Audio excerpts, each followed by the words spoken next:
Welcome to the True Coach Podcast, where you'll find industry-specific, actionable methods to help you build a supercharged home improvement or home services business. From leads to leadership, we exist to help you and your team successfully grow. True Coach is your single source of truth for organizations looking to scale. Brought to you by TrueVolve. You'll get exclusive access to leaders who have been there and done that, and the wisdom that only comes from experience. Proven strategies for you and your team to implement.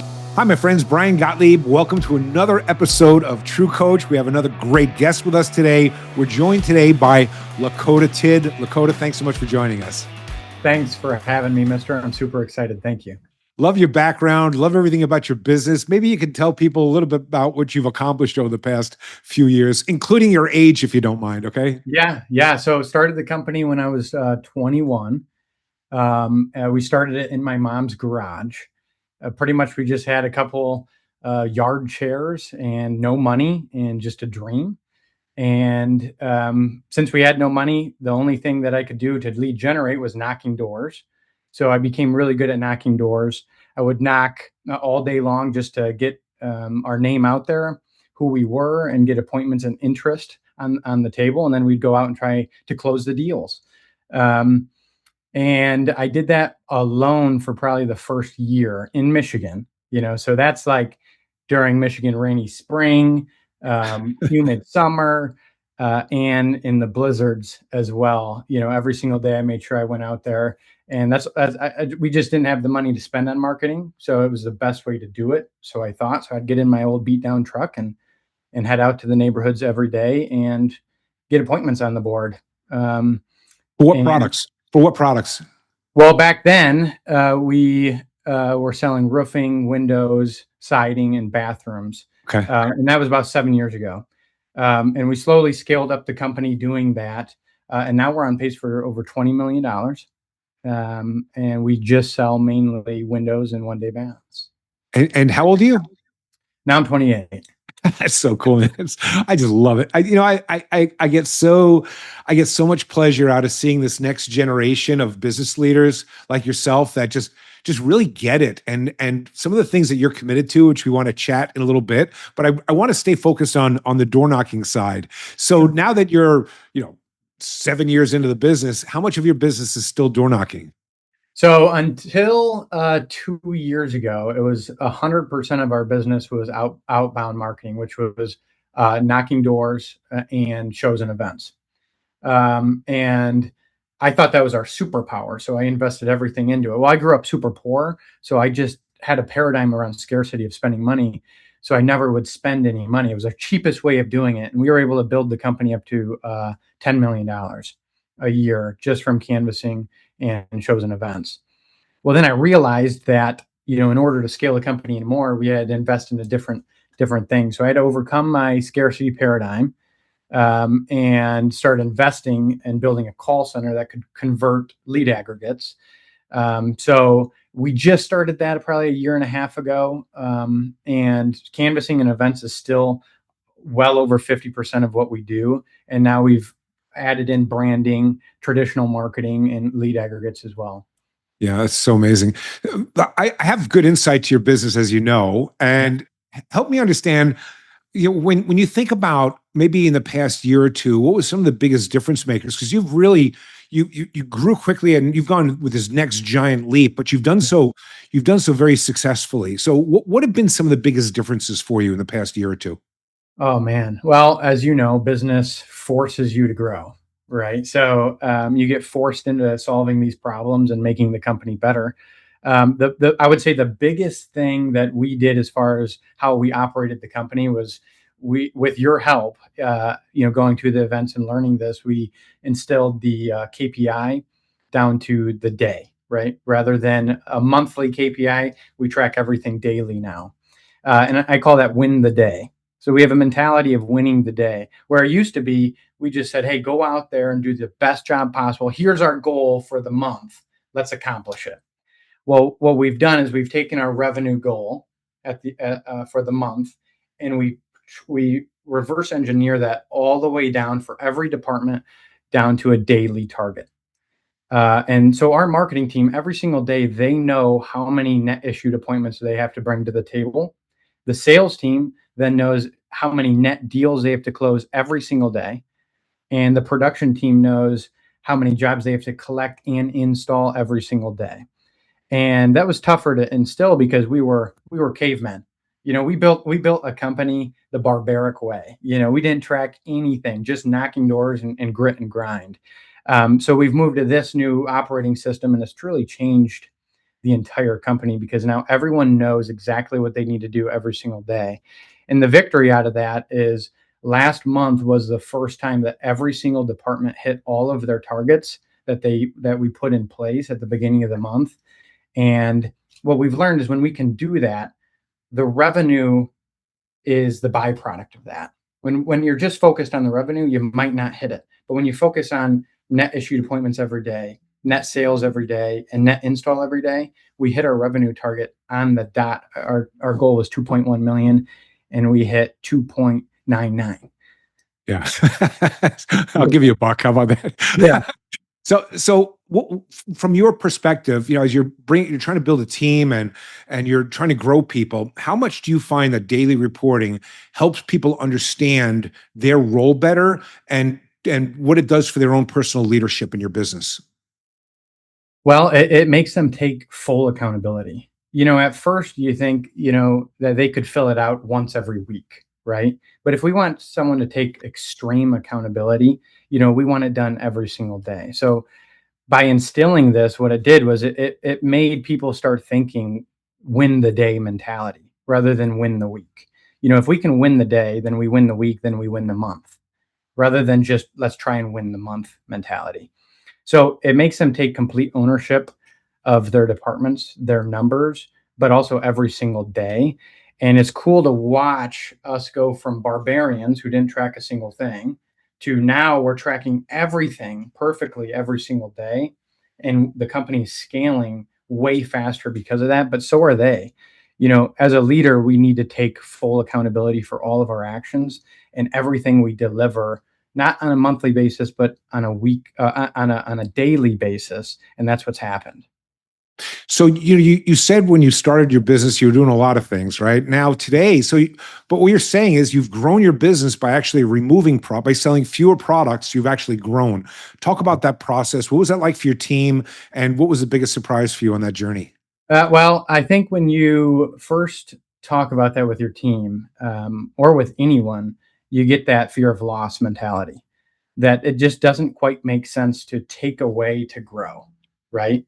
But we thought one thing that we do really well here at Top is we implement very fast and we execute even faster. So we're not willing to just trust our opinion on things. We want to trust what the data says. So there's oftentimes that we just implement things and it doesn't work and we take it away.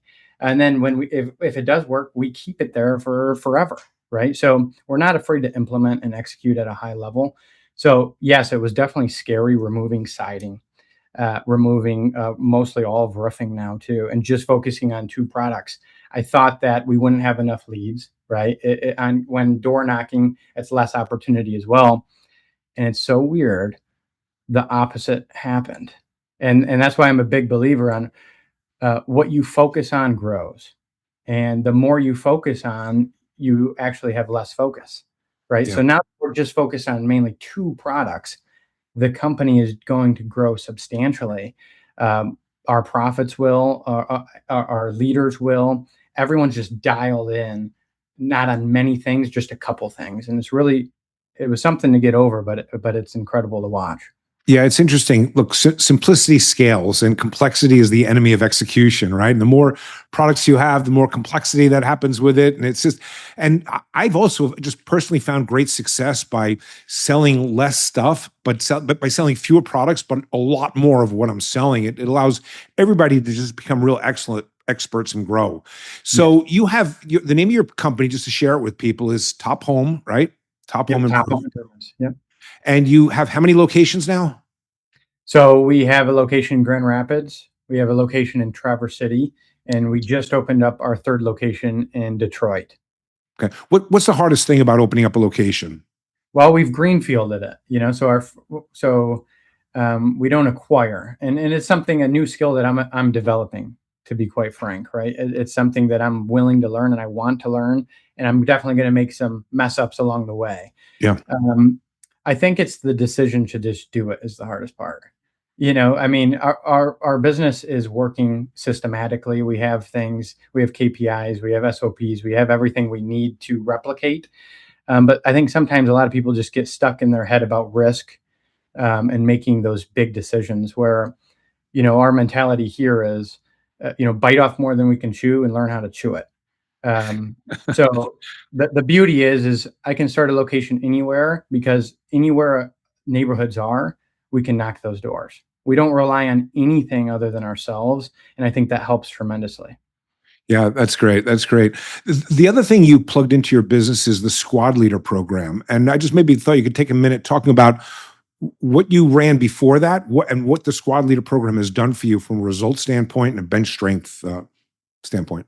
Yeah. So the squad program we learned from you, right? And we just took it to the next level by, implementing it pretty much company wide. Our sales team and our marketing team, and where we found a lot of success was our marketing team, and that's because you never know who your up and coming leaders are, right? The ones that you might think will be a leader might not be. So this is a really good program to test them out and see what kind of production they can do.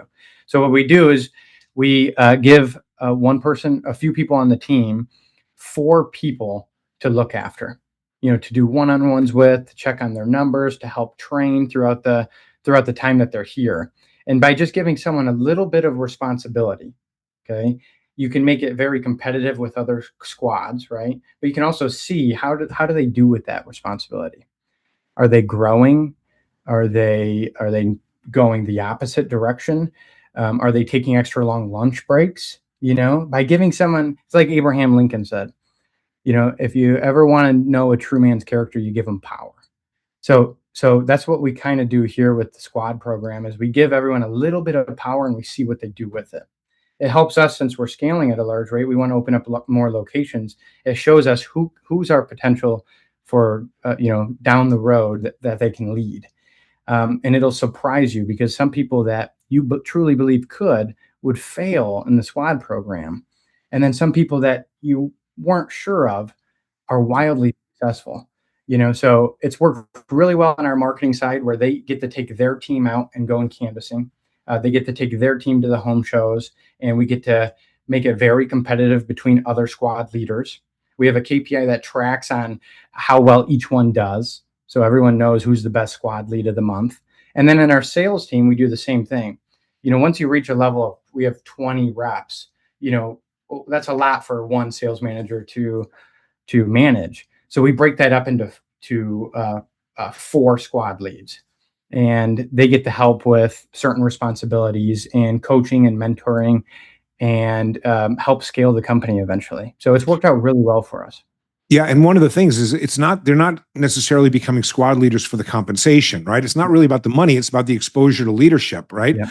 And what I love about the program is that, yes, you're building bench strength, you're giving people leadership, and giving them a chance to really just step up and experience what it means to be a leader. I mean, it's such an important, that's what we're in the business of, right? We're in the business of growing people, aren't we? Yeah. Yeah. I always say, focus on building people and they will build the business. I think a lot of leaders get that wrong, where they just focus on building the business, and they build a business and they look back and then all other people are underbuilt. So truly most of my time when I'm at the office in general goes to just mentoring and building people up. That way they can go handle the problems and then experience growth on the other side of that. Somebody once told me that one of the challenges with an entrepreneur is that they are incredibly great decision makers. They're really good at making decisions and solving problems. They're just good at it, right? That's why they're entrepreneurs. The challenge with that is that when an entrepreneur solves a problem in isolation, they're robbing somebody of a training opportunity. And and we have to teach our team how to be great decision makers. And I think that's the other thing I like about the squad leader program. And the squad leaders are co-producers. It's not like they're just sitting in an office. They're co-producers like everybody else. You've just given them a little bit more responsibility to help them out. And that is how you grow people, isn't it? Yeah, growth doesn't feel good. It only feels good once, and that's afterwards. So a lot of people will come in here and say they're stressed out, or they're having problems with the solving these issues, but really what they're experiencing is growth. And as my job as a leader is I gotta show them that what they're actually experiencing is growth. It's not stress. It's the ebb and flow of the business, and it's the natural state that you have to grow. That's one thing business does, is it forces you to grow. And they choose to let the business outgrow them, or they choose to grow the business. It's only sink or swim. It's one of those choices. And as the owner, here's where I get a lot of people, is because this is the number one position that the business outgrows. It's truly, you are the lid of the company. So I have to be always growing. I have to always be uncomfortable, and learning from you and others who've paved the way. Because if I become the bottleneck of the company fails, right? So not only do we have to make our leaders grow and everyone in the company grow, but we have to make ourselves grow. And I think that's where a lot of people go wrong. Yeah. And how much of that comes from, I know you're in a group, you work with a mindset coach, right? Yeah. Sean, talk about, yeah. Well, you work with Sean. Talk to me about that. Changed my life. Like I said, I realized my superpower was canvassing and low cost leads, right? And we built a company at $10 million. I truly wouldn't have built the company any bigger if it wasn't for him, because he pointed out to me that what I thought was my superpower but then in an instance, it became my weakness. I wasn't willing to invest in any other avenue because it was more expensive than knocking doors, right? So he really worked on my mentality. He got rid of a lot of that scarcity and fear of loss.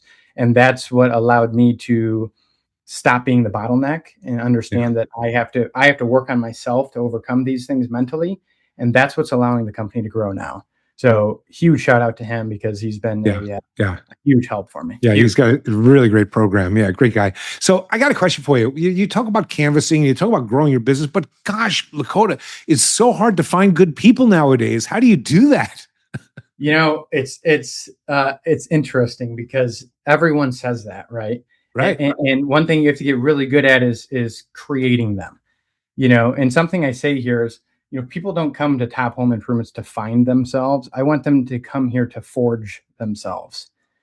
So when you come to my company, you're going to forge every single day a better version of you, because the business demands it in any position that you're in, right?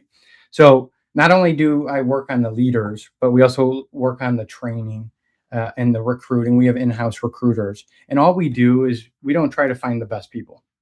We just try to create a culture and trainings and leadership that if we get good people in here, they can truly find success here and become A players. So we don't search for them. We create them. We forge them. Yeah, I think that's a really, really wise approach. It's so funny because we can be held back by rules that we create in our own mind, right? Where you can't find good people, we never know what they're doing, and then you have a business that becomes that, right? But if you're in the business of building people, of building talent, you really are unstoppable, and that's what one of the things I'm most proud about what you're doing there. You've really created something special.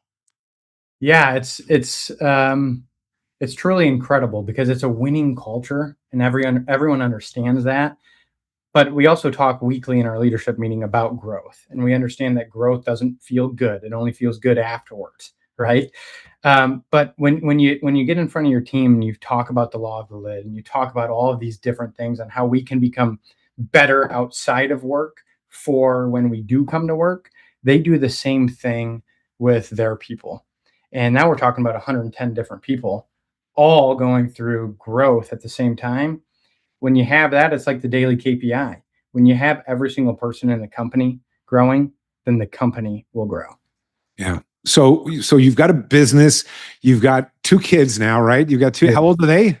I have a 9-month-old boy and I have a 2.5-year-old boy. So And a you got beautiful wife. nothing. Yeah. So you're not busy at all in life, are you? Correct. Yeah, I didn't sleep at all last night. So then what's next for you? Where are you trying to take this business? What's your aspirational goal? Yeah. So, well, with business, I want to just keep building what we're building. I've always said that we want to build a $50 million company. And the reason that is because I believe that what it will take out of the leaders and myself to create a $50 million company, we're going to have to go through a lot of growth, a ton of growth. We're going to have to become our best version of ourselves. And that's why I set it at the revenue target. But really, the biggest thing we want out of the company and where I want to head next is just becoming the best version of myself, my Yeah. leaders, Yeah. and everyone in the company. And I think, just like our revenue target, I think the revenue is the last thing.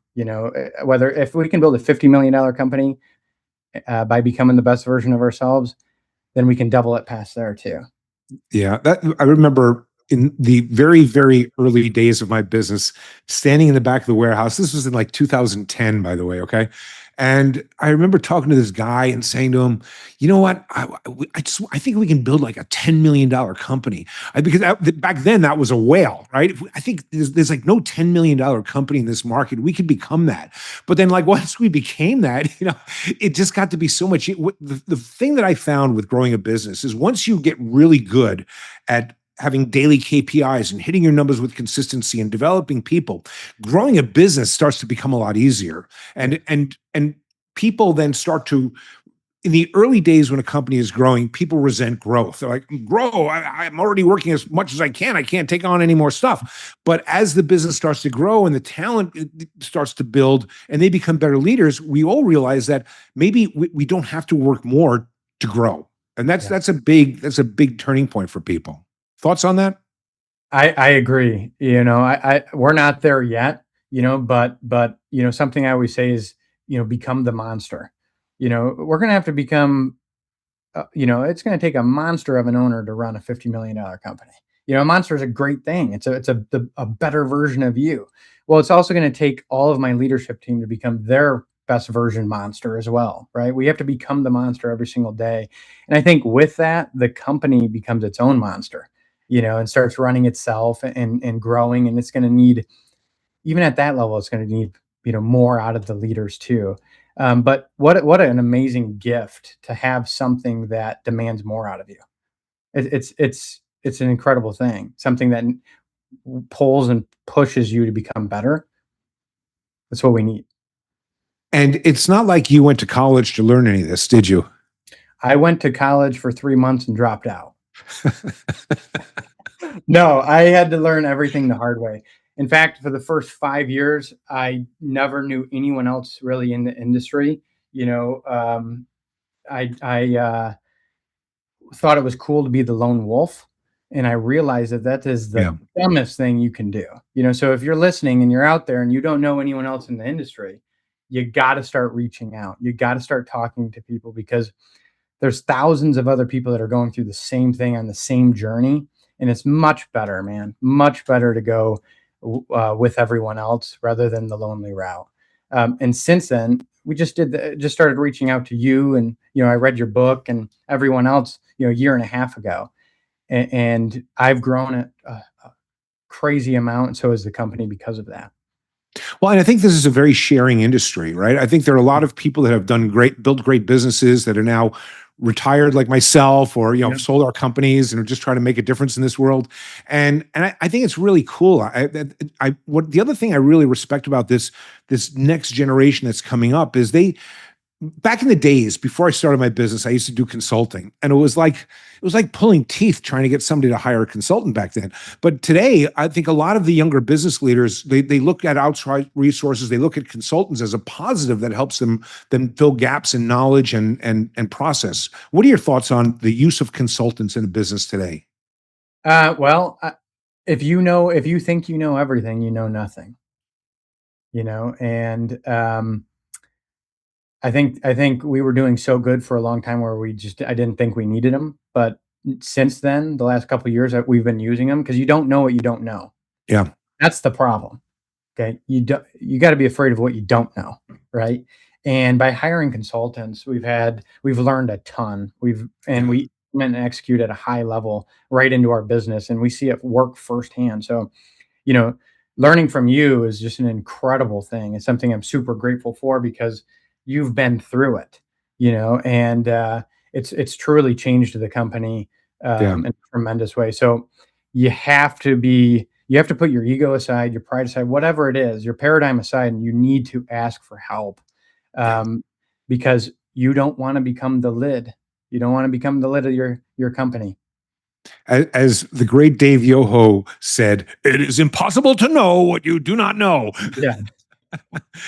But yeah, no, I think you're thinking about it right. We have to, and I've been there too myself, that, when my business was growing, it got to a point where I don't know what I'm doing. I don't know. When the business was doing 10 million or 20 million or 50 or even 100 million or 150, I never ran that size of a business before. Yeah. And I think the first thing is we have to normalize the idea that we're all learning together.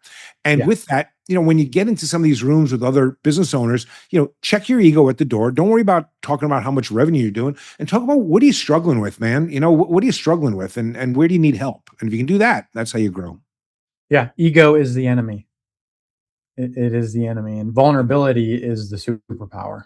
It's amazing. And you've helped me with that. Sean has helped me with that. And it's been really working. Yeah. Lakota, are you reading any book right now? I'm just kind of curious. Anything special? I'm reading a lot of different books. This is the one that changed my life. Shout out you. I also got your wife's book. Oh, that's great. In my office as well. Oh, that's awesome. Right now I'm reading Science of Scaling. Right. So I think, whether you like to read or not, it's your duty. It's how we grow. Right. And oftentimes if you think that you don't like something, you should check yourself and make sure that you don't actually. Right. A lot of us entrepreneurs love to grow, but we might not love to read. But the result of reading is growth. So, we might not like the process, but afterwards we're going to love what we learn. And that's what it is with me, So I listen to a lot of Audible. I listen to a lot of podcasts and read books as well, only because I owe it to my company in the role that I am in. I owe it to my company to be the best version of myself. And I owe it to my leaders to make sure that they are becoming that as well. And I don't know what I don't know, so I have to be reading and I have to be listening to others to get different perspectives. So whether you like to or not, you have to do it. Yeah, I just absolutely appreciate your laser focus. It's refreshing. How about that? It's refreshing, and I really appreciate you jumping onto True Coach and sharing, dropping some pearls here. So thank you so much, Lakota, and we look forward to watching you soar your business, man. Just making a difference in this world. Thanks for everything. I appreciate you very much. Yeah, thanks, my friends, and thanks again for a great episode of True Coach. You've been tapped into the True Coach podcast from TrueVolve.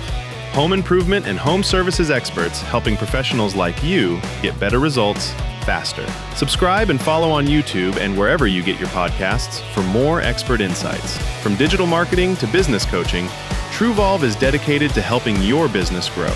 Learn more and have your light bulb moment at TrueVolve.com.